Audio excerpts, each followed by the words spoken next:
Eu quero dividir com você um segredo de sucesso extraído da palavra de Deus para a sua vida nos tempos atuais.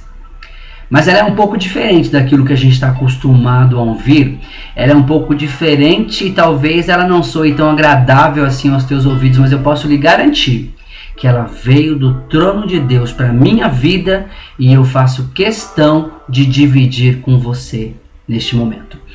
É natural que a gente ouça nos dias de hoje que o sucesso está em você conquistar ou garantir os desejos, o cumprimento dos desejos do seu coração. Então você tem desejos, você tem sonhos e o sucesso está em você concretizar estes sonhos, em você ter uma vida de fidelidade para com Deus, ao ponto de Ele concretizar estes sonhos que estão no seu coração. Mas a palavra que Deus tem trazido ou vem trazer hoje para a sua vida, ela soa exatamente da forma contrária. O sucesso não está em Deus atender à vontade do meu coração, mas o sucesso está garantido em eu entender qual é a vontade de Deus, ao ponto de submeter, ao ponto de abrir mão da minha vontade em benefício, em pró, em entendimento, em alinhamento à vontade dele. Esta palavra não é nova e ela já foi até apregoada por uma profeta dos dias atuais, uma oração que ela fez certa ocasião que até hoje reverbera no meu coração, e ela dizia assim: Deus, eu quero a tua vontade de tal forma na minha vida que ela não vai ser mais a minha vontade, vai ser a tua, que por coincidência é a minha. Vai ser a minha vontade, que por coincidência é a tua. Ou seja, ela conseguiu fazer o entendimento de estabelecer que o melhor para a vida dela não era viver os sonhos e desejos do coração dela, mas viver os sonhos e os desejos que Deus tem para o coração dela.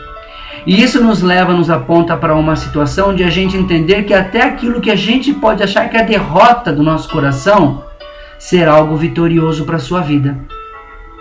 A palavra de Deus embasa isso quando diz lá no livro do profeta Isaías que os pensamentos de Deus são mais altos que os nossos pensamentos, assim como os céus são mais altos do que a terra. E para exemplificar um pouco mais deste entendimento, desta leitura, desta palavra profética de Deus, eu quero dividir com você um trecho que se encontra no livro de 2 Samuel, capítulo 12, quando vai falar a respeito do filho de Davi com Betseba. Lembrando um pouco do contexto deste episódio, Davi cometeu um adultério com Betseba. Deste adultério gerou um filho, gerou uma criança, e esta criança, quando tinha certa idade, a palavra diz que o Senhor o feriu e ele adoeceu. E a criança estava à beira da morte, e Davi clamava diante de Deus, jejuava, se prostrava, chorava diante de Deus, clamando pela cura da criança. Note que o pedido de Davi aparenta ser legítimo.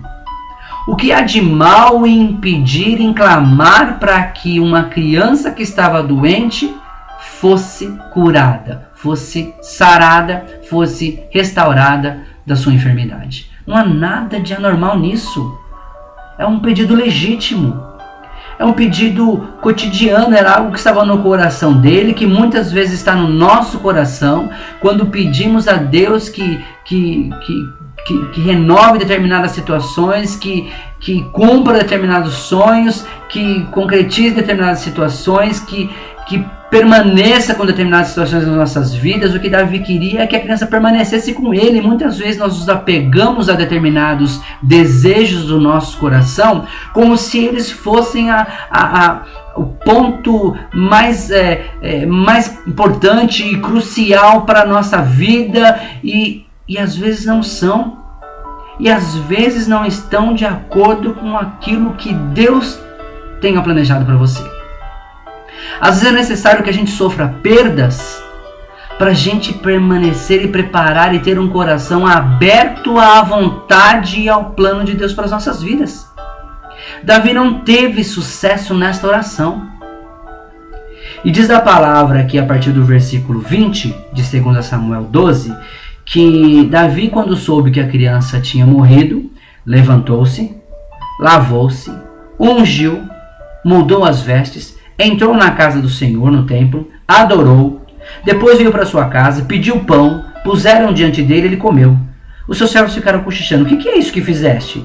Pela criança viva jejuaste, chorando por ela, e choraste, porém depois que ela morreu, te levantaste e comeste pão? O que esses servos estavam reclamando com Davi ou indignados com Davi? Porque era muito natural naquele tempo fazer um velório, né? Ou chorar pela morte por dias, às vezes por uma semana. Era natural que isso acontecesse. Então o esperado de Davi era que após a morte da criança, ele chorasse muito mais, ele se derramasse muito mais, ele se lamentasse muito mais, ele vestisse panos de saco, que era a roupa apropriada para demonstrar a tristeza, e cobrir o corpo de cinzas. Eles esperavam que Davi se afundasse e demonstrasse tamanha tristeza, porque aquilo que estava no coração dele não tinha se cumprido, Deus não tinha atendido. Mas Davi fez exatamente o contrário. Diz a palavra que quando a criança morreu, Davi se levantou, tomou um banho, trocou as vestes, comeu, ele estava em jejum, ele comeu e foi adorar ao Senhor. Aí ele respondeu ele: vivendo ainda criança, jejuei e chorei, porque dizia: quem sabe se o Senhor se compadecer de mim e continuará viva a criança.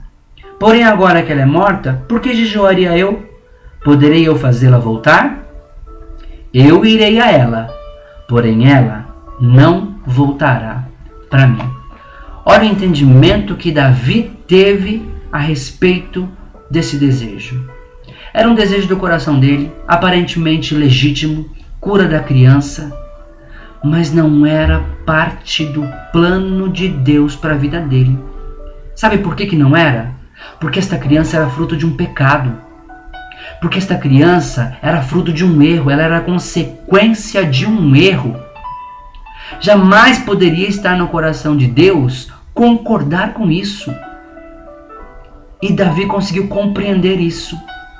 Então ele foi capaz de abrir mão da vontade dele, do desejo dele, em pró daquilo que Deus tinha para a vida dele. Ele aceitou o resultado daquela situação, entendendo que Deus estava no controle de todas as coisas. E se ele queria ter sucesso diante de Deus, continuar tendo intimidade tal com Deus, ao ponto de continuar sendo o grande rei Davi, ele precisou, neste momento da vida dele, entender que os nossos erros geram consequências.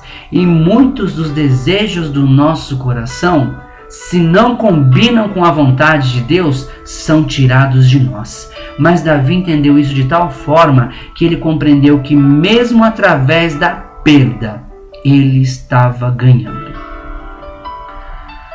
A palavra nos diz depois deste episódio que Deus, entendendo que não deveria punir também a mulher que não tinha sido de toda culpada do pecado de Davi do adultério, merecia uma outra chance. E aí eles conceberam, ela concebeu, e eles tiveram um outro filho. Sabe quem foi esse outro filho de Betseba com Davi? Salomão. Sabe quem foi Salomão? De todos os filhos de Davi, Salomão foi o escolhido para ser ungido rei no lugar de Davi e dar continuidade à linhagem real do plano que Deus tinha sobre a vida dele. Talvez você tenha sido abdicado agora de alguma coisa que você muito queria, muito desejava, muito esperava que acontecesse, que o seu coração era legítimo e você clamou constantemente e ardentemente diante de Deus. Talvez você tenha chorado, talvez você tenha jejuado, implorado para que isso voltasse à vida, este teu sonho. E ele não voltou. O que a palavra de Deus está te propondo hoje é que você compreenda que na extração deste sonho do teu coração existe a plena vontade de Deus. O que Deus está querendo te mostrar é que a vontade mais importa na tua vida do que cumprir os desejos do teu coração, que você entenda e viva os planos e as vontades do coração dele para você. Por isso, se alguma porta que você está batendo ainda não foi aberta, ou se algo que você vem procurado em algum lugar ainda não foi encontrado, talvez este não seja o lugar certo, talvez essa não seja a porta que Deus tem te preparado. Mais do que querer cumprir o desejo do teu coração, aprenda a viver a intimidade com Deus, ao ponto de você ser capaz de abrir mão da sua vontade para viver o plano melhor, que é a vontade dele para a sua vida. Este é o segredo do sucesso sobre a tua vida.